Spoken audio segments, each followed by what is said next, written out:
Good morning. আমাদের বাড়িতে জলের কিছু সমস্যা হচ্ছিল কদিন, এই জন্য ভিডিও দিতে পারিনি আর ভিডিও ব্লগও করতে পারিনি। তো কি সমস্যা হচ্ছে জলের পাইপলাইনে কিছু সমস্যা হচ্ছে, সেই জন্য জল ফল দিচ্ছে না। ওই জন্য বাড়িতে সাবমার্শাল বসানো হবে। তো সেই জন্য সাবমার্শাল বসানো হবে বলে তো আজকের গোবর এসছে, 30 বস্তা গোবর এসছে। তো গোবরটা রাখা হয়েছে, জাস্ট দেখো।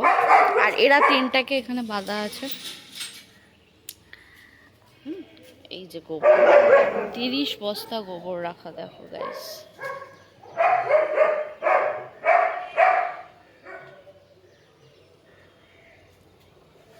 দেখছো কত গোবর?